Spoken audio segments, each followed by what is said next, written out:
the relics of man's past. Abandoned and crumbling churches, the decaying profile of a castle. They add a sad beauty to a landscape.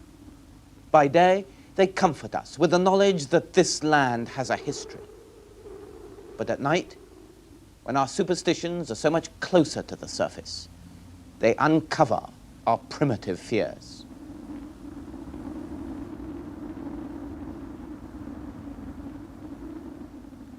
On the night of Friday, September the 13th, 1963, something strange happened in this place, the ruined keep of Castle Rising between King's Lynn and Sandringham. At dawn, a workman unlocking the door of the 800-year-old keep found this. 2 human effigies, the top one male, the bottom one female, and between them a soot-blackened sheep's heart, pierced by 13 hawthorn twigs. And on the ground nearby, 2 symbols drawn in soot. 4 months later, at the crumbling church of St. James at Borsey, about 3 miles south of Castle Rising, 2 King's Lynn schoolboys found this. Again, the sheep's heart pierced by hawthorn twigs, but this time no effigies. Instead, on the ground in the center of the bell tower, a black circle with a black candle at its center. Here, just a few days ago, more symbols were found in another ruined church, Babingley Church, just a mile north of Castle Rising. An 11-year-old boy who had been fishing in the river came to explore the ruins of this church. Once the center of a thriving village, a village that was probably wiped out by the plague or by malaria, the scourge of the fens. And in the bell tower, he found this. A wax female effigy, again with a thorn through its heart. Above it, a solitary black candle. And on the ground beneath, the now familiar sheep's heart. 3 occurrences in 5 months. The work of a practical joker, a crank, or someone dabbling in black magic. And black magic is, after all, only the church ritual of the pre-Christian religion, the religion of Pan. This ritual can be used, as Christians use prayer, to invoke happiness, and then it's white magic. Or it can be used for evil purposes, as Christians use curses, and then it's black magic.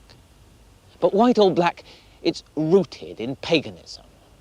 And these days, 1500 years after Christianity was really established in Britain, one doesn't expect to find anyone taking paganism seriously enough to go to the trouble of practicing its ritual in a spot like this. And yet, this is Norfolk, and a part of Norfolk that remained inaccessible and cut off from England by the swamps and marshes of the fens. Even in this century, fenland villages remained which were totally enclosed communities, where traces of pagan superstition and ritual were preserved. The writer, F.R. Buckley, has made a special study of the subject. Do you think that this is the work of a practical joker, even if rather a macabre practical joker, of some crank or of somebody who really believes in black magic? No, I rule out the practical joker, absolutely. You see, in the first place, the practical joker wants to see the result of his practical joke. He wants it before the public. Now, all these manifestations have been in very retired places. They were only discovered by chance. In the second place, the chap who did it, or the woman who did it, which I rather think, knows the symbols. In the third place, the whole thing, in my view, works up into a perfectly logical story. One manifestation follows the other. And then, of course, of the 2 areas in England where I would expect this kind of thing to happen, the Cotswold is one, but this, even more, is another, because through the ages, Norfolk has been riddled with witchcraft. Well, here you see we have the symbols, a male symbol and a female symbol, They're done in soot here. They should be in the ashes of the witch's fire. We'll come back to them in a minute. But this, the castle door, was the display they had on here. This was the important thing. If you wouldn't mind holding that for a minute. Now, the setup was this. You had here the male figure, there, with the hawthorn spike through his heart. Here you had the sheep's heart with 13 hawthorn twigs driven through it. Mm-hmm. And here you have the female figure, also pierced through the heart with hawthorn twigs. Now, this, in my view, amounts to a public statement of the case. The castle door is the most public place. It's the center of the district, you see. We have here this female figure, the heart and male, all pierced, and this, I think, amounts to this. This man and this woman, I allude to them as the man and the mistress, are having an affair. And the girl in the case doesn't like it. The girl who put them here? The girl who put them here, yes.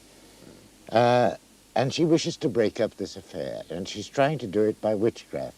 I should imagine she's a woman probably in her 20s, and possibly being advised to this course of action by an older woman who inherits an old tradition from some village in the fens, you see.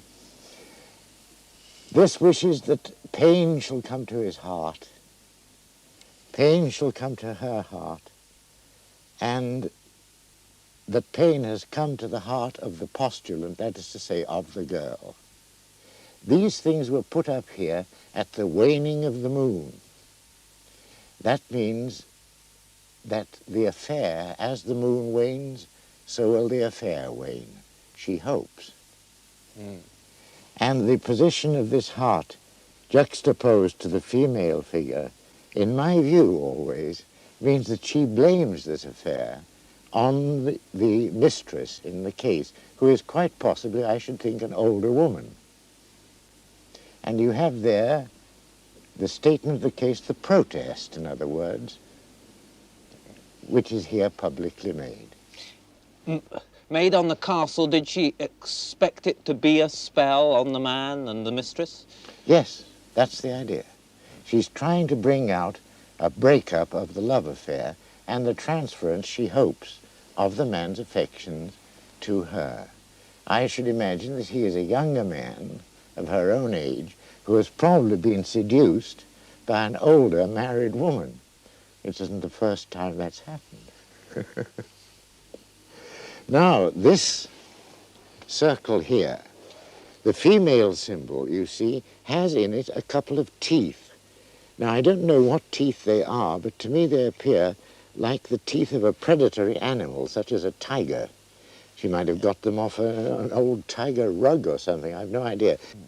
And what do they mean? The symbol simply is that she hopes the teeth of remorse will tear at the heart of her rival, you see. And in both, you notice how the venom is concentrated here on the woman, and there always on the woman. And on her heart. On her heart. It's always attacking the female. That's why I think it's a jealous woman. Now, the second manifestation took place in this ruined church here at Borsey, which is an absolutely isolated situation, about 3 miles from Castle Rising, situated on a little eminence in the middle of ploughed fields, and a very bleak and completely abandoned situation out of all human intercourse, you might put it. Well, now here we have a totally different situation.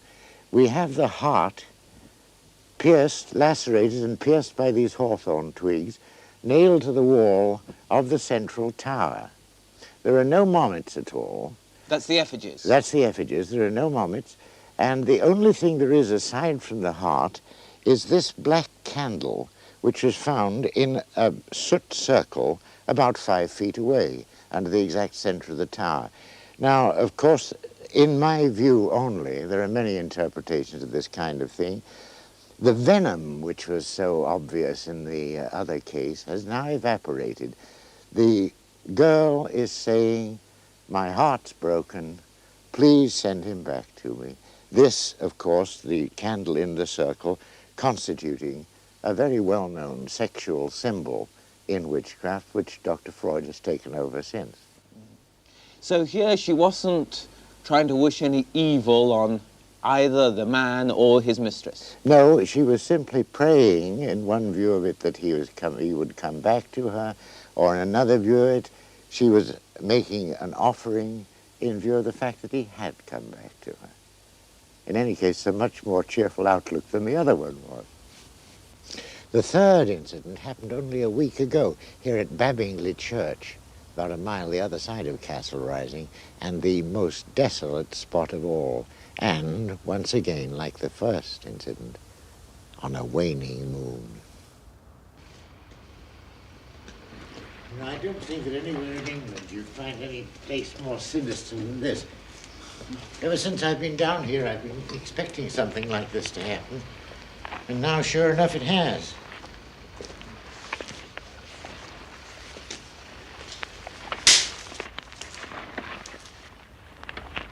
You know, any woman who'd come here in the middle of the night at midnight with a waning moon, because she had to have a waning moon for this particular spell, a desolate place like this, well, whatever may be the matter with her, she's certainly got plenty of guts.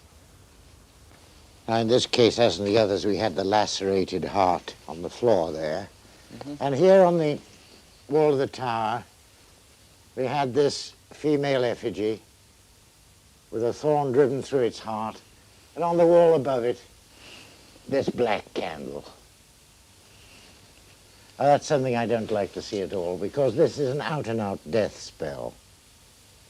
Nothing else to it but that. Whoever's casting the spell or trying to wishes this woman to die. Now, of course, anything I say about the circumstances of the people involved is speculation. Whether the woman has got, the girl has got her man back and wishes to revenge herself on the mistress, or whether the man, after the apparent reconciliation there at Borsey, went back to the mistress and she's trying to kill her, I don't know.